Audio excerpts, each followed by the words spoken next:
What's up, YouTube? This is Too Raw for TV. All right, so it was a couple of days ago that Stephen A. Smith on his podcast, I think the one that's on YouTube, he went at Texas Representative Jasmine Crockett. All right, I think she's represented that district, I believe, since 2023. And she is arguably the biggest critic of Donald Trump and his administration and Republicans in general. Okay. At the same time, the Republicans have pretty much anointed her as public enemy number one in their eyes, right? Because of her rhetoric. So Stephen A. Smith came at her saying that basically, and using really, honestly, a lot of vague, ominous racial tropes called, basically he said that her rhetoric is for the streets. It's not going to solve anything. Even though she's an intelligent woman,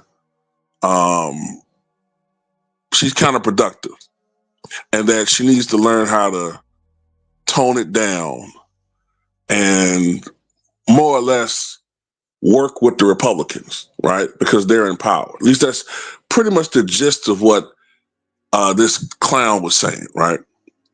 So Willie D came at this dude and basically said instead of him using his platform for good or platform for positivity, he comes at people who more or less are of his community. You know what he was basically calling Stephen A. Smith, right? And Stephen Smith just recently replied to Willie D and Jasmine Crockett. Right? I didn't listen to the whole thing because I just can't stomach listening to 40 minutes of Stephen A. Smith. So I listened to about half of it. So he basically said Willie D is a hypocrite because he said, well, you tell me to be positive, but then you say what you say about me. Basically I'm negative and all this type of stuff, right? Whatever. Stephen A. always playing the victim, but I want to really focus on the Jasmine Crockett stuff because he's really getting on my nerves with this stuff, right? So, in a nutshell, he said that when you look at Jasmine Crockett's skill set as a politician, she's really good at raising money. She's a phenomenal fundraiser. But as a legislature, she's basically been a failure. She hasn't been able to pass anything meaningful in her congressional career or back when she was a state legislature. And to that, I have to push back on a couple of things. Number one, you're basically insinuating she's a gold digger because you're playing into the trope that black women only care about money. So that's, slick on your part, but I know what you're doing. And this is why I say this guy's worse than Jason Whitlock, because with Whitlock, we already know what to expect from him. Whitlock ain't pretend to be a brother. You know what I'm saying? He ain't pretend to be down for the cause and all that. Stephen A. Smith is the worst, but I see through his disguise. It might work on some people, but I see through that bullshit of his. Okay, so I said that part, right? Then he said she hasn't passed anything. Well, how the hell do you expect a black woman who's a Democrat in Texas, to pass anything meaningful as far as through the state legislature when it's overwhelmingly Republican? I mean, it's not even competitive. At least the Democrats are in fighting distance when it comes to the House and the Senate in Washington. They were within fighting distance of regaining a majority. In Texas, the Democrats are the firm minority. Like, I don't even know if they reach even 40%. So how you think she's the only Democrat, especially in this era of increased polarization? You think that this is 1983? Okay. Of course she hasn't got anything passed. You probably could point to hundreds of Democrats who haven't been able to pass anything meaningful in state legislatures dominated by Republicans or on the national level. And I'm going to get to that point later on. Then he said something else. Let me see. He pointed out the fact that Jasmine Crockett has basically called the Trump administration and Republicans white supremacists. Well, I mean, what do you expect for her to say? I mean, it's interesting because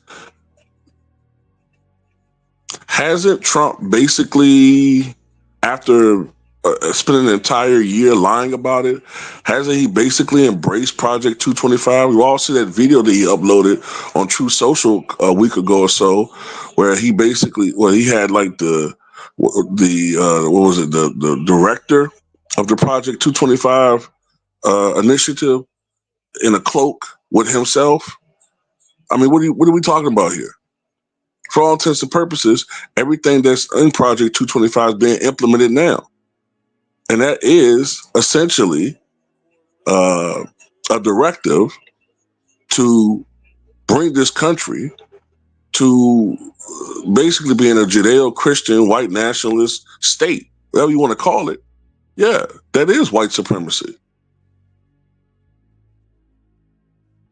Look at the actions and the rhetoric that comes from the right, which you never call out. You call out Jasmine Crockett's rhetoric, which I don't ever see you say anything about Laura Loomer. I'll never see you say anything about Ann Coulter. I never see you say anything about, until she's recently had this fall when it comes to fallout with the administration when it comes to health care and the Epstein fiasco. But before that, Marjorie Taylor Greene was saying some of the most vile shit you can think of. And I never seen you go out there and chastise them. Not directly. You never do that. You only attack black. And that's what all of us notice about you. You don't go out there and rah and beat you and pound your chest when it's a white person. Period. You can sit up there and try to flip it, flop it, lay it to the side, whatever the fuck you want to do. We all see what you are, man. You're a jig. Period. You're a jig. You might can talk your way out of a white paper bag with some of these other motherfuckers, but we all see what you are. You talked about how she called the president of the United States a piece of shit, right? I mean, I'm just trying to figure something out here, ladies and gentlemen. How did we get to this point? Okay, this is what really galls me about Stephen A. Smith. This is what really galls me. How did we get to this point of this rhetoric? The Democrats didn't start this. I remember Barack Obama, who almost had nothing bad to say about any Republican. And he tried to reach across the aisle. For 8 years, he tried to reach across the aisle. Obama was trying to be an adult. When Donald Trump was the opposition and the leader of the Tea Party movement and the Bertha movement, and they were claiming he wasn't from this country, right? And he wouldn't, and they were saying all types of disrespectful things about the president. So he shouldn't even be in office. He's not an American citizen.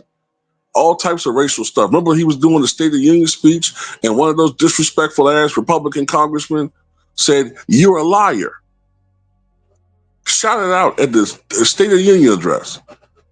You had a Arizona governor wag her finger and yell at Barack Obama in his face. He's the president of the United States. The man had over 400 failed attempts on his life, documented by Secret Service. The man was so squeaky clean that they had to try to invent scandals. Remember, he wore a brown suit, and that was the worst scandal ever until it was documented that Ronald Reagan and Richard Nixon and Eisenhower and LBJ and Truman all wore brown suits. But really, it was because, the brown suit made him look darker.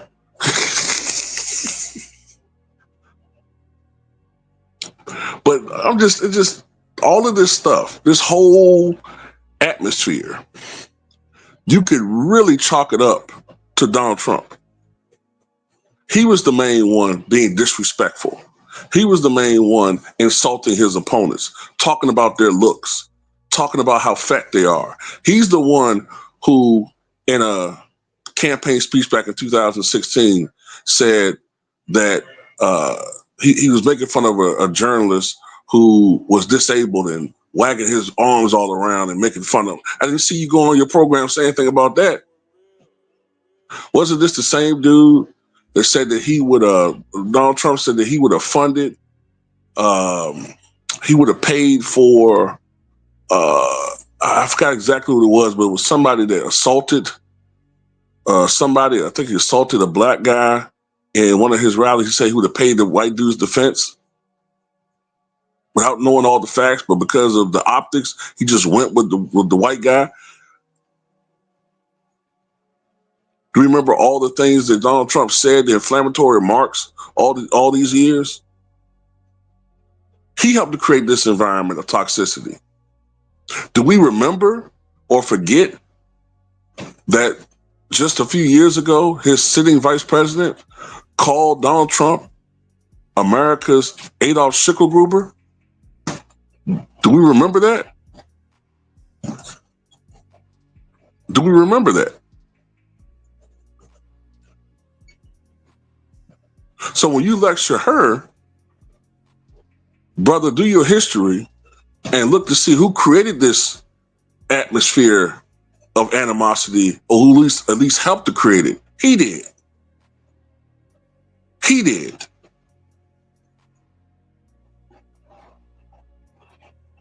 Then you say that she made remarks about the sitting governor, Greg Abbott, being in a wheelchair, right? And she called him Governor Hot Wheels and all that, right? You could argue that's a bit tasteless, right? But I remember, because see, I've been following politics ever since I was 8 years old. And I have a long memory. I remember there was a Democratic United States Senator. He was a Vietnam veteran. You can look this up. Anybody listening to this video, you can look this up. His name was Max Cleland. And he was a Vietnam war hero. A grenade unfortunately blew off his legs and one of his arms. But yet I remember no good ass, disloyal, fool ass Republicans making fun of him. I remember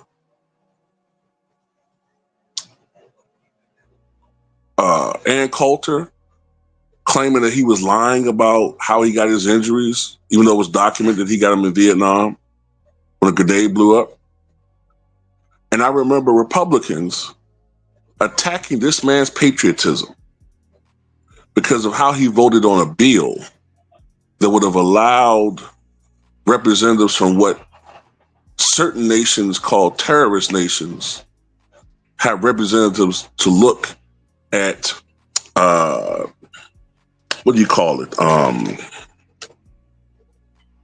Inspection teams, when they're looking at countries to see what type of weapons they have, right?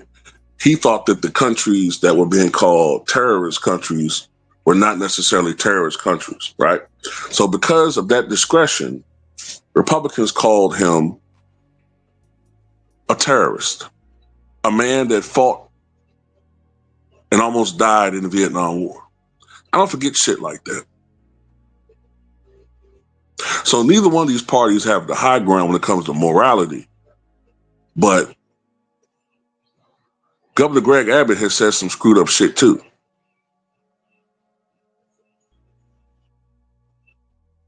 Governor Greg Abbott is no FDR.